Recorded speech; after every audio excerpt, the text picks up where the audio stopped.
The year is 1999. Lennox Lewis was at the peak of his career, a fighter who had already conquered the world of boxing with his incredible power, technique, and iron will.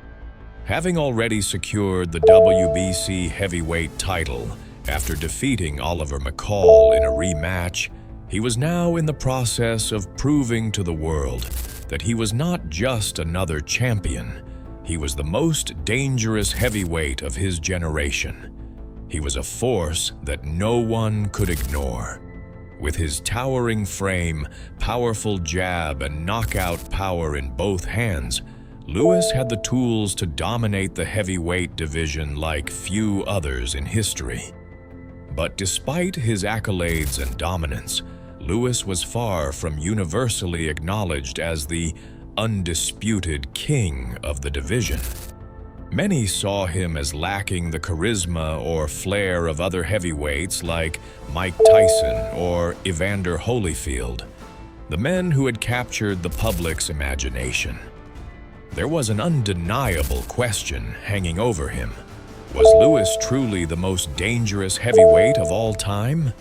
That question was about to be answered in the most definitive way possible. For Lewis, it was never just about defending his title. It was about destroying the competition and proving that he was the baddest man in the division. This was more than just a fight for a belt. It was a battle for legacy. And in 1999, Lennox Lewis would face a man who would give him the perfect opportunity to cement his place in boxing history. He was about to face Evander Holyfield, a man who had once been hailed as the undisputed heavyweight champion and who was now widely regarded as one of the best in the division. Holyfield, though getting older, was still a living legend. He had conquered giants, having famously defeated Mike Tyson and Riddick Bowe, two of the most feared fighters of the era. But in Lennox Lewis, Holyfield was facing a challenge unlike any he had encountered before. The fight between Lennox Lewis and Evander Holyfield, set for March 13, 1999, was billed as a mega fight, a battle to determine the undisputed heavyweight champion of the world. For Lewis, it was his chance to prove that his time had come. To prove to the world that he was no longer just a champion. He was the most dangerous heavyweight to ever step into the ring. As the fight drew near, the buildup was filled with tension. Evander Holyfield was no stranger to big fights. He had taken on the best and emerged victorious. But this time, it was different. He was facing a younger, taller, and stronger Lewis, a man who had all the physical tools to dominate him. Holyfield's supporters, however, argued that his experience, heart, and determination would carry him through. They believed that Holyfield's resilience, his ability to fight through adversity, would be enough to defeat the much bigger and younger Lewis. The fight was set for Las Vegas at the Caesars Palace, a venue synonymous with boxing's greatest moments. The atmosphere was electric. The crowd was divided, with fans on both sides eager to see which champion would emerge victorious. Would Holyfield's heart and legacy be enough to overcome the power of Lennox Lewis? Or would Lewis, with his size and skill, prove that he was indeed the future of the heavyweight division? As the night of the fight arrived, the air was thick with anticipation. Both fighters entered the ring to raucous applause, with Holyfield carrying the confidence of a man who had already conquered the boxing world, and Lewis walking with the quiet confidence of a man who knew that this was his moment, his time to step into the spotlight and take what was rightfully his. The stakes were high, and the world was watching. The opening bell rang, and the fight began. Lewis immediately established his jab as the weapon that would dictate the pace. His jab, a tool that had already made him one of the most feared heavyweights in history, was sharp and accurate. He used it to keep Holyfield at a distance, preventing him from getting in close enough to land his powerful hooks. Holyfield, on the other hand, was relentless as ever, closing the distance with quick footwork and trying to land his own hooks to the body and head. From the very first round, it was clear that Lewis's size and power were beginning to overwhelm Holyfield. Holyfield, at 6 feet 2 inches and weighing around 210 pounds, was significantly smaller than the towering 6 feet 5 inches, 250-pound Lewis. And while Holyfield was known for his speed and agility, he couldn't match the sheer power that Lewis possessed. Each time Lewis connected with a jab, it seemed to push Holyfield back, as if the shots were carrying the force of a freight train. Lewis wasn't just landing punches, he was imposing his will on the fight, asserting dominance from the opening bell. As the rounds went on, Holyfield struggled to get inside Lewis's reach. He had always been known for his ability to fight at close range, but Lewis's jab was keeping him at bay. Holyfield tried to land his powerful hooks to the body, but Lewis's movement and jab kept him out of range. The speed advantage that Holyfield had once enjoyed was no longer enough to overcome the power and size of Lewis. By the fourth round, it was clear that Lewis was controlling the fight. His punches were landing with more frequency, and his footwork was keeping Holyfield at a distance. Holyfield, despite his best efforts, was unable to land the kind of clean punches that had served him so well in the past. Lewis's defense, which had often been criticized in the past for being too passive, was now nearly impenetrable. Every time Holyfield tried to close the gap, Lewis's long jab and movement kept him away. As the fight wore on, the momentum continued to shift in Lewis's favor. Holyfield, though known for his incredible heart and resilience, was being forced to absorb punishment from every angle. His body was beginning to show the effects of Lewis's power. His face was swelling, his legs seemed heavy, and the sting of each punch was beginning to take its toll. The crowd was beginning to sense that this was no longer a contest between two equals. Lennox Lewis wasn't just winning the fight, he was dominating it.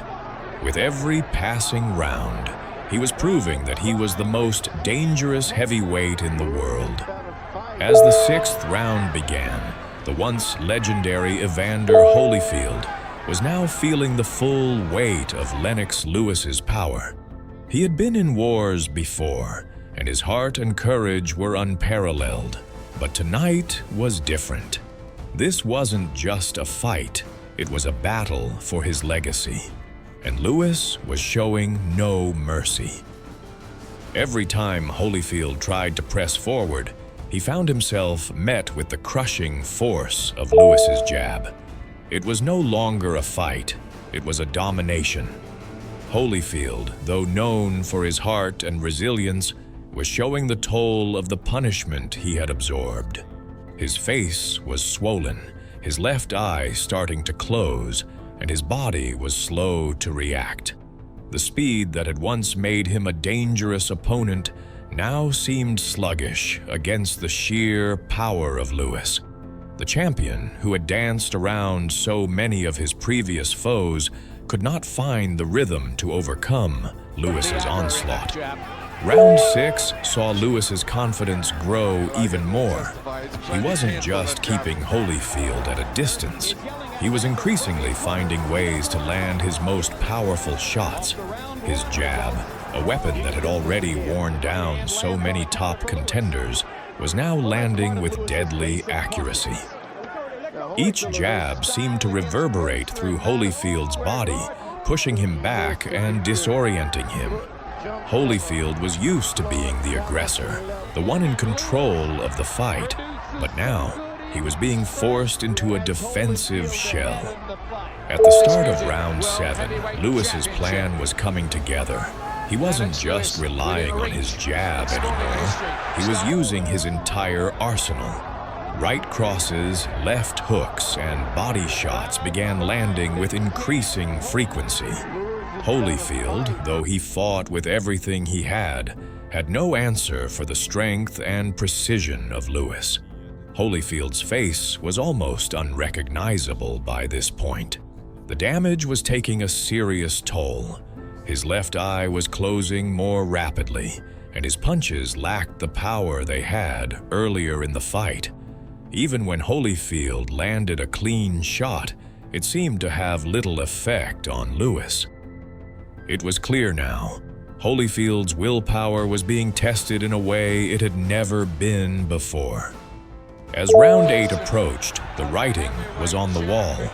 Lewis was in complete control, and Holyfield was running out of options. Evander, a man who had once been able to outsmart, outwork, and outlast the best in the division, was now facing a fighter who had everything: speed, power, and the mental fortitude to push forward. Holyfield's punches lacked the sting they once had, and his footwork was starting to falter. The fire that once made him the king of the heavyweight division was now flickering, and Lewis was exploiting every weakness with surgical precision. As the 9th round progressed, Holyfield was on the ropes, literally and figuratively. Lewis's relentless pressure was beginning to break his opponent. Every time Holyfield tried to circle away from the ropes, Lewis cut off the ring, trapping him in the corner and landing another brutal combination. Holyfield's movements were sluggish, and his punches lacked the sharpness they had earlier. Lewis had broken him down, and he could see the finish line. With each punch, it was becoming clearer that the once unstoppable champion had no answer to Lewis's dominance. It was in round 10 that the end came. Holyfield, exhausted, bruised, and battered, was trying to survive. He was holding on, but it was clear he could no longer win this fight. His body had taken too much punishment, and the heart and grit that had carried him through so many wars now couldn't make up for the overwhelming power of Lennox Lewis. Lewis stepped up the intensity. He had spent the last few rounds breaking down Holyfield's defenses, and now it was time for the final assault. He came forward with a devastating left hook that caught Holyfield off guard, snapping his head back violently. Holyfield staggered, and Lewis, sensing the end was near, moved in quickly. A right cross, followed by another left hook, sent Holyfield crashing to the canvas in a heap. The arena went silent as the referee immediately moved in to begin the count. Holyfield tried to get up, but it was clear he was out of it. His legs were wobbly, and his body refused to cooperate. The toll of the fight had taken its final toll. He staggered, tried to lift himself off the canvas, but there was nothing left. He collapsed back to the mat, his body unable to continue. The referee's count reached 10, and with that, the fight was over. Lennox Lewis had done it. He stood over Holyfield, chest heaving, sweat pouring down his face as the referee raised his hand in victory. The crowd erupted into cheers, but for Lewis, it wasn't just a win. It was a statement. He had destroyed the undefeated champion, not with just his size and strength, but with his mind, his precision, and his unrelenting aggression. Holyfield, though beaten, rose to his feet with the dignity of a warrior. But deep down, he knew the truth. He had been outclassed, outboxed, and overpowered by a man who was now the undisputed heavyweight champion of the world. For Lennox Lewis, this wasn't just another victory. This was the moment when he proved to the world that he wasn't just a champion. He was the most dangerous heavyweight in boxing. He had finally silenced the critics, answered the doubters, and cemented his place in the history books.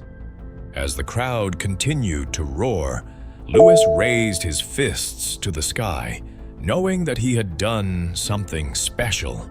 His power, his precision, and his will had shattered the legend of Evander Holyfield, and he was now the man at the top of the heavyweight division. Lennox Lewis showed the world what it means to be the most dangerous heavyweight. What did you think of his dominant performance? Let us know in the comments, and don't forget to like, share, and subscribe for more legendary boxing moments. This is Spire, where champions rise and legends are made.